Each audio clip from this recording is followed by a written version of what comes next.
আসসালামু আলাইকুম। Outsourcing tutorial চ্যানেলের পক্ষ থেকে আমি web developer Abdul Hannan. Java স্ক্রিপ্টের ফুল বেসিক টু অ্যাডভান্স কোর্সের 7 পার্টে আপনাকে স্বাগতম। আমরা পার্ট 6 এ মাল্টিপল কন্ডিশন নিয়ে আলোচনা করেছিলাম।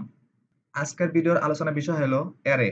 তো যারা এই ভিডিওতে নতুন, আমি সাজেস্ট করব প্লিজ প্রিভিয়াস ভিডিওগুলো দেখে আসতে এবং আমার চ্যানেলটা সাবস্ক্রাইব করে আমাকে উৎসাহিত করবেন। So get started. যেহেতু আমরা আজকে আলোচনা হবে অ্যারে নিয়ে, সেহেতু আমরা এই কন্ডিশন কেটেও দিতে পারি এবং কমেন্ট আউটও করে রাখতে পারি। কেটে দেওয়ার আগে আমি অ্যারে সম্বন্ধে দুই একটা উদাহরণ দিচ্ছি। অ্যারের উদাহরণটা হলো একের অধিক। যেমন ধরুন বাসের মধ্যে একের অধিক মানুষ থাকে এবং একটা বিস্কুটের প্যাকেট কিনলেন, সেই বিস্কুটের প্যাকেটের মধ্যে একটা কিন্তু বিস্কিট থাকে না, একের অধিক থাকে। ১ কেজি আঙ্গুর কিনলেন, একটা আঙ্গুর কিন্তু ১ কেজি হয় না। ১ কেজি আঙ্গুর হতে হলে অনেকগুলো আঙ্গুর হয়। সেখান থেকে খাবার সময় হয়তোবা আপনি ১ টা করে খেতে পারেন অথবা ২ টা করেও খেতে পারেন। দেন আরেকটা উদাহরণ দিচ্ছি। একটা ক্লাসে স্টুডেন্ট হন অথবা আপনি শিক্ষক হন। যদি শিক্ষক হন তাহলেই বলছি যে আপনার ক্লাসে ১ জন ছাত্র তো হবে না। অবশ্যই ১ এর অধিক হবে। তো ধরে নিচ্ছি আমি এক্সাম্পল হিসেবে আপনার ক্লাসে ১০ জন স্টুডেন্ট আছে। সেই ১০ জন স্টুডেন্টের মধ্যে আপনি ক্লাস এক্সাম নিলেন এবং ক্লাস এক্সামের পরে একটা রেজাল্ট আসবে। সে রেজাল্ট অবশ্যই আপনার সেম আসবে না। আপনার ১০ জনের ১০ রকম হবে। কারোর কিন্তু সেম হবে না এবং এই ১০ জনের রেজাল্টটা আপনি একবারে আউটপুট দেখতে পারেন অথবা আলাদাভাবে ১ জন অথবা ২ জন স্টুডেন্টের রেজাল্ট আপনি দেখতে পারেন। এটা নিয়ে আলোচনা হবে। আমি এখন এটাকে কেটে দিয়ে আমি লিখবো। লেখার পরে দরকার হয় আরেকটু উদাহরণ দিয়ে বুঝিয়ে দিব। এগুলোকে আমি কেটে দিচ্ছি। এখন আমি এর আগে বলেছিলাম ভেরিয়েবল লিখতে গেলে কয়টা আইটেম লিখতে হয়। সো সেটা নিয়ে আর বলছি না, যেহেতু আমি বলেছি ফার্স্ট ভিডিওতেও বলেছি, দেন মাঝখানে একটা ভিডিওতেও বলেছি। সো আমি সে সম্বন্ধে আর কথা বলছি না। এখন হবে শুধু অ্যারে নিয়ে কথা। আমরা একটা ভেরিয়েবল দিব। ভেরিয়েবল দেওয়ার জন্য আমরা এখন বার দিয়ে লিখবো। যেহেতু ক্লাস রেজাল্ট নিয়ে কথা বলবো, সো আমি ভেরিয়েবল নেম দিচ্ছি class result, then equal sign. ইকুয়ালের পরে আপনার অ্যারে লিখতে হবে। আপনি মাস্ট বি মনে রাখবেন, আপনি যে কোনো প্রোগ্রামিং ল্যাঙ্গুয়েজ আপনি শেখেন না কেন, অ্যারে যখন লিখতে হবে আপনাকে ৩টা জিনিস মনে রাখতে হবে। ৩টা জিনিস আপনাকে লিখতে হবে। ১ নাম্বার হলো আপনি অ্যারের মধ্যে যে ভ্যালুটা দিবেন, ফার্স্ট যে ভ্যালুটা দিবেন, ধরুন আপনার একটা স্টুডেন্ট মার্ক পেয়েছে ৬০। তো এই ফার্স্ট যে ভ্যালুটা লিখবেন, ফার্স্ট ভ্যালু লেখার পরে আপনাকে সেকেন্ড ভ্যালু লেখার আগে আপনাকে একটা কমা দিতে হবে। দেন সেকেন্ড ভ্যালু লিখতে হবে। আমি আরেকটা ভ্যালু লিখছি, ধরেন 70। এই প্রত্যেকটা ভ্যালু লেখার পরে একটা করে কমা হবে। এটা হলো সেকেন্ড।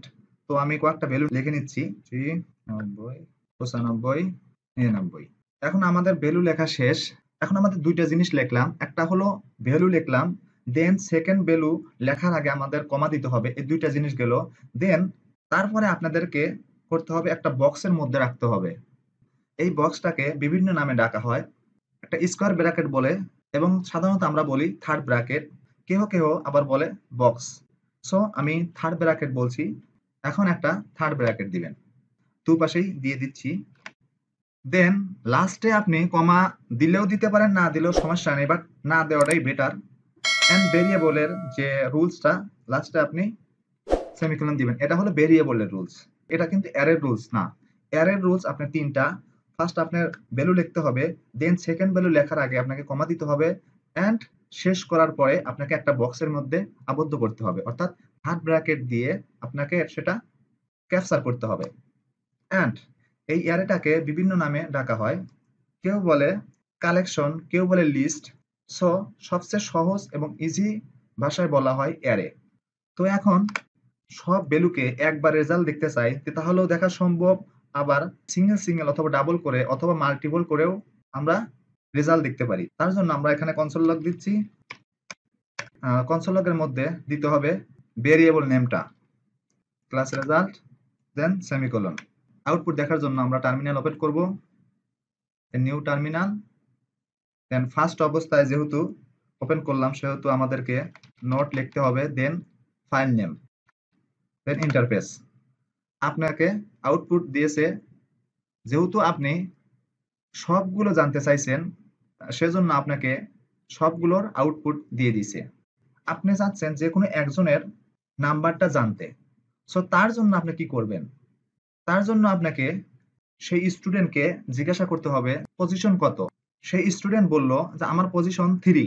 তো এর আগেও আমি বলেছি যে পজিশন যে কোনো প্রোগ্রামিং ল্যাঙ্গুয়েজের পজিশন শুরু হয় 0 থেকে। সো আমি এর আগে বলেছি যে ওয়ার্ড লিখে যে প্যারাগ্রাফের মধ্যে অথবা স্ট্রিং এর মধ্যে যে পজিশনগুলো শুরু এবং কাউন্ট হয় সেটা হলো হোয়াইট স্পেস সহ কাউন্ট হয়, কিন্তু অ্যারের মধ্যে আপনার হোয়াইট স্পেসটা কাউন্ট হবে না। বাট আপনি যখন অ্যারে দিবেন না, অ্যারে না দিয়ে আপনার অন্য ভেরিয়েবলের মধ্যে কোনো ওয়ার্ডের পজিশনটা ফাইন্ড আউট করতে যাবেন, তখন কিন্তু আপনাকে হোয়াইট স্পেস সহ আপনাকে পজিশন দেখাবে। সো অ্যারের জন্য একটু ডিফারেন্স, অ্যারে হলো আপনার হোয়াইট স্পেসটা কাউন্ট হবে না। সো আপনার স্টুডেন্ট বলেছে তার পজিশন হলো 3। সো সেটাকে বের করতে হলে ক্লাস রেজাল্টের মধ্যে একটা থার্ড ব্র্যাকেট দিতে হবে, দিয়ে যেহেতু বলেছে 3 আপনি এখানে 3 দিয়ে দিবেন। দেওয়ার পরে এখন যে আপনি সেম সিস্টেমে কিবোর্ডের আপার অ্যারো প্রেস করলেই আগে যে ফাইলটা লিখেছিলাম সেটা চলে আসবে, দেন ইন্টারফেস। এখন আপনাকে আউটপুট দিয়েছে 90। আপনি যদি এখন গোনেন তো পজিশন শুরু হয় কিন্তু 0 থেকে। সো 0 1 2 3। আপনি কিন্তু সহজেই আপনার যে কোনো একটা স্টুডেন্টের আসলে পজিশন শুধু জেনে নাম্বার অথবা রেজাল্ট বের করতে পারলেন। আরেকটা জিনিস করতে পারেন, আপনার কোনো একটা স্টুডেন্ট আপনাকে কমপ্লেন করলো যে আমাকে খাতায় দিয়েছেন 98, কিন্তু আমি ওয়েবসাইটে ঢুকে দেখি আমার রেজাল্ট শিটে আছে 90। এই প্রবলেমটা আপনি কিভাবে সলভ করবেন?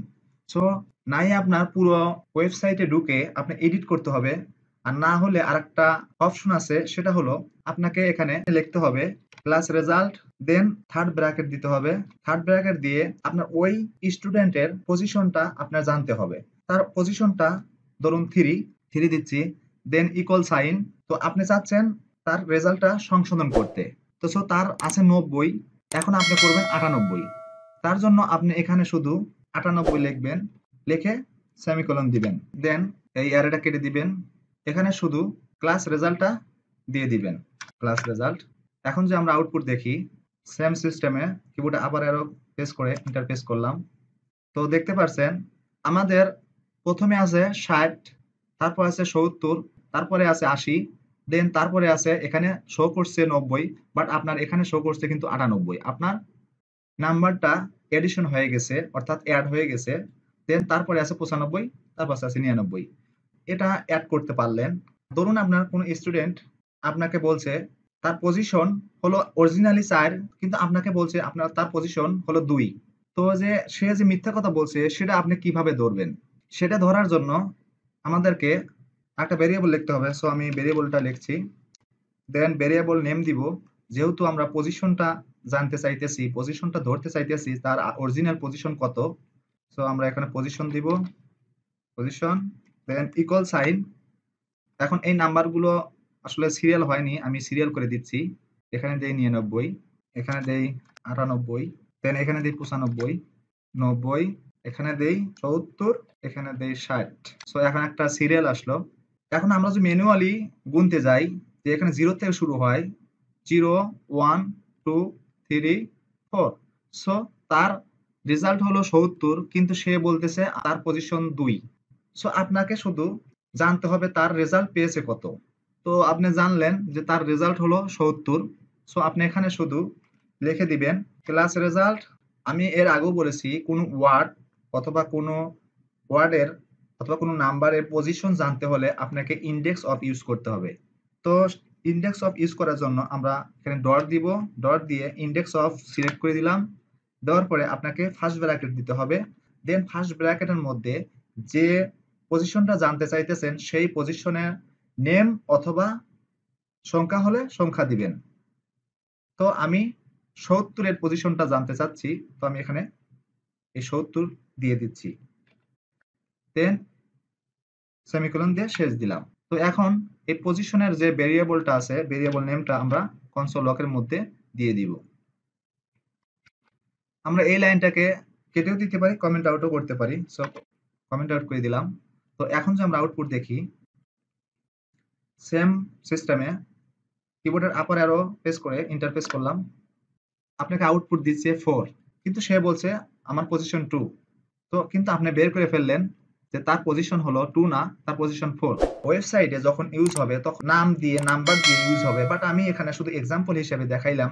তো ভবিষ্যতে আরো ভালোভাবে জানতে পারবেন যে প্রত্যেকটা স্টুডেন্ট তার ডিটেলস, তার রেজাল্ট, তার নাম্বার সবকিছু লেখা হবে যদি আপনি স্কুলের কোনো ওয়েবসাইট বানান, এবং আপনি যদি কোনো ই-কমার্স সাইট বানান, প্রোডাক্টের দাম অথবা প্রোডাক্টের পজিশন সেগুলো সব সেপারেট ভাবে দিতে হবে।